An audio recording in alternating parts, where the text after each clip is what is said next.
दादा काय सांगणार आपण आपल्या मातोश्रीसह या ठिकाणी उपोषणाला बसलेले आहेत, नेमकी तुमची काय मागणी आहे? माझ्यावर जो अन्याय झालेला आहे किंवा माझ्या आईवर जो अन्याय झालेला आहे, चांडक हॉस्पिटल, चांडक फार्मा आणि संबंधित चौकशी अधिकारी यांनी जो माझ्या आईच्या जीवाशी खेळण्याचा प्रयत्न केलेला आहे, त्याविषयी आजपासून आम्ही 26/2/2026 या दिवसापासून आमरण उपोषणाला बसलेलो आहोत. काय नेमकी मागणी आहे तुमची? आमची मागणी आहे की जो आमच्यावर अन्याय झालेला आहे, काय पण माझी आर्थिक लूट झालेली आहे, माझ्या आईचं शारीरिक नुकसान झालेलं आहे, तसंच आमच्या पुऱ्या परिवाराला मानसिक त्रास झालेला आहे आणि त्याच्यानंतर आर्थिक पिळवणूक खूप मोठी झालेली आहे. अन्न औषध प्रशासन त्या अधिकाऱ्याविरुद्ध पण कारवाईची मागणी तुमची नेमकी काय मागणी आहे त्यांच्यावर? का माझी ही मागणी आहे की जर मी अन्न औषध प्रशासन विभागाला रीतसर सर्व गोष्टीचे डाटा पुरवलेला आहे, त्यांना माझ्याकडचे बिलं दिलेले आहेत, त्या बिलानुसार त्यांनी तपास करायचा. त्यांनी तपास केल्यानंतर फक्त 15 दिवसाचंच त्यांना सस्पेन्शन दिलं, पण तेही 3 महिन्यानंतर.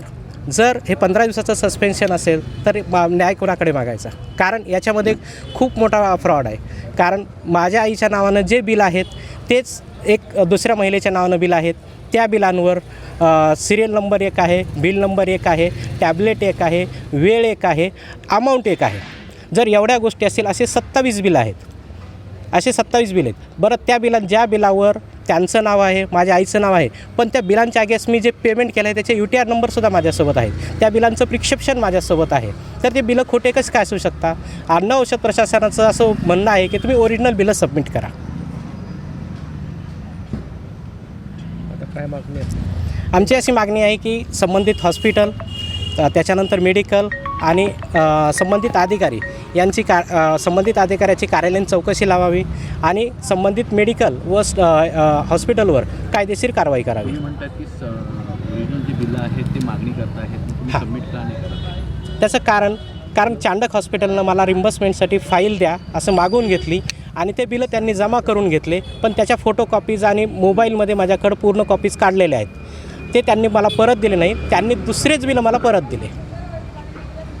काय नाव आपलं? गंगाधर लक्ष्मण गुट्टे. त्याच्यानंतर त्यांनी सांगितलं किंवा 3 महिन्यानंतर बिल आणले, 4 महिन्यानंतर बिल आणले, पण ज्या दिवशी माझ्या आईची सर्जरी झाली त्याच्या 15 दिवसाला मी त्यांना बिलांची मागणी केली होती की माझे जे बिलं तुम्ही घेतलेले ते वापस द्या, पण त्यांनी आज तागायत दिलेली नाही आहेत. आणि संबंधित बिलं त्याच्यामध्ये त्यांनी काही बिलांवर नावं चेंज केलेली आहेत, काही बिलांवर 1-2 रुपयाचा फरक केलेला आहे, अशा भरपूर गोष्टी केलेल्या आहेत. जर एकाच पेशंटच्या नावावर दोन पेशंटच्या नावावर एकच बिल असेल तर ट्रीटमेंट कोणाला केली हा माझा पहिला सवाल आहे त्यांना. त्याच्यानंतर त्यांनी मेडिकलवर कारवाईचं एक स्पष्टीकरण दिलं किंवा अशा कारणामुळे किंवा कोणता तरी फॉर्म नाही आहे किंवा दर्शनी भागात नाव नाही आहे, तर तसं नाही आहे. जे बिलं त्यांनी मला डुप्लिकेट बनवून दिली जनाबाई चौधरी यांच्या नावाने, त्या बिलांवर स्टॅम्पच नाही आहे आणि DI साहेबाचं असं म्हणणं आहे की ते बिलं ओरिजिनल आहेत. जर माझ्याकडं बिलं जे आहेत झेरॉक्स आहे, त्याच्यावर साईन आहे, स्टॅम्प आहे आणि मोबाईलमध्ये त्याच्या ओरिजिनल कॉपीज आहेत, तर ते बिलं डुप्लिकेट कसं काय असू शकतात? त्याच्यानंतर त्यांनी त्याच्यात आणखीन एक दिलं किंवा त्या ठिकाणी आमचा फार्मासिस्ट रजिस्टर्ड फार्मासिस्ट नव्हता आणि त्या रजिस्टर्ड फार्मासिस्टच्या सह्या नाही आहेत. जर रजिस्टर्ड फार्मासिस्टच्या सह्या नाही आहेत तर मला बिलं दिले आहेत हे कोणत्या रजिस्टर्ड फार्मासिस्टनं दिले किंवा तुमच्याकडे रजिस्टर्ड फार्मासिस्ट कार्यरत आहे का? त्यांना मी परत 1/1/2025 पासून ते 6व्या महिन्यापर्यंत बिलं दिले त्याच साईनचे जे माझ्याकडे आहेत आणि जे त्याचे ओरिजिनल बिलं मी मेडिकल रिम्बर्समेंटला सबमिट केलेले आहेत. तरीही ते म्हणतात की नाही आम्हाला ओरिजिनल आणून द्या. ठीक आहे. मला चांडक हॉस्पिटलमध्ये असे 2 बिलं दिले, हे दोन्ही बिलं माझ्याकडे ओरिजिनल आहेत. या बिलामध्ये डेट ऑफ ॲडमिशन सारखी आहे, डिस्चार्ज सारखा आहे, बिल नंबर सारखं आहे, वेळ सारखी आहे, पण सर्व फिगर चेंज आहेत. याच्यामध्ये 28/2ला मी ॲडमिट झालो, 13/3ला माझा डिस्चार्ज झाला. याच्यामध्ये ICUमध्ये मला 10 दिवस दाखवलेले माझ्या आईला, त्याच्यानंतर रूममध्ये 7 दिवस दाखवले, म्हणजे असे 17 दिवस आहेत. हे दुसरं बिल आहे, याच्यामध्ये ICUमध्ये 10 दिवस दाखवलेत आणि रूममध्ये 4 दिवस दाखवलेत.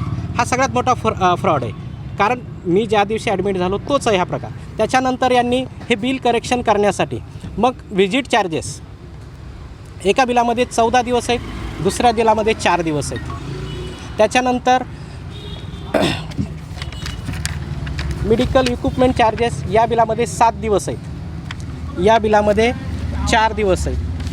हे मेडिकल इक्विपमेंट चार्जेसचे 4 दिवस आहेत. आणि दोन्हीची अमाऊंट जर या बिलानुसार 17 दिवस होतात, या बिलानुसार 14 दिवस होतात, तर याची अमाऊंट 4,15,000 रुपये आणि याची पण अमाऊंट 4,15,000 रुपये. जर डॉक्टरांनी सांगितलं, त्यांच्या बाईटमध्ये त्यांनी सांगितलं किंवा मी 10 दिवसाचे ट्रीटमेंटचे बिल घेतलं आहे, तर मग हे 14 दिवसाचं बिल आलं कुठून? हे तर मी स्वतः बनवलेलं नाही आहे. बरं, 3 दिवसाची या बिलानुसार 17 दिवस होतात, या बिलानुसार 14 दिवस होतात. 17 दिवसाची अमाऊंट ही 4,15,000च आहे आणि 14 दिवसाची अमाऊंट ही 4,15,000च आहे. मग ही एवढा मोठा डिफरन्स आहे. मग यांनी याच्यातून एक मधला मार्ग काढला की माझ्या नावच्या रिफंड रिसिप्ट बनवल्या. रिफंड रिसिप्टवर माझ्या परिवारातली कुणाचीही साईन नाही आहे.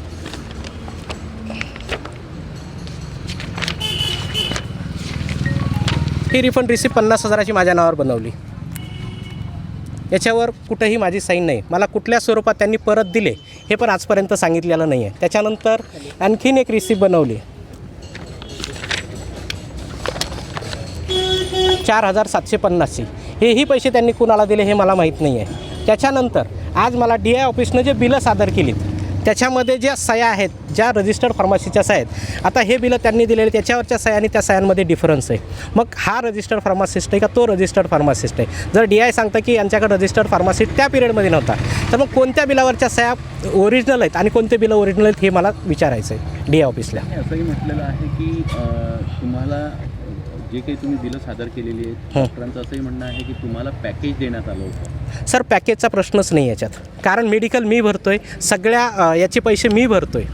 म्हणजे पॅकेज म्हणजे त्यांनी एक लमसम तुम्हाला अमाऊंट सांगितली, तेवढ्या अमाऊंटमध्ये तुमचं मेडिकल असेल, त्याच्यानंतर तुमचं हॉस्पिटलचं असेल, ट्रीटमेंट असेल, ऑपरेशन असेल, हे एक पॅकेजमध्ये तुम्हाला त्यांनी दिलं? नाही सर, पॅकेजमध्ये नाही आहे ते. त्यांनी क्लिअरली लिहून दिलेलं आहे की तुम्हाला मेडिकलचा खर्च वेगळा लागेल, रूमचे एवढे लागतील, ऑपरेशनचे एवढे लागतील, ICUमध्ये दाखल करावं लागतं, 10,000 रुपये पर डे लागेल, त्याच्यानंतर बाकीच्या जे टेस्ट असतील याचे वेगळे पैसे लागतील.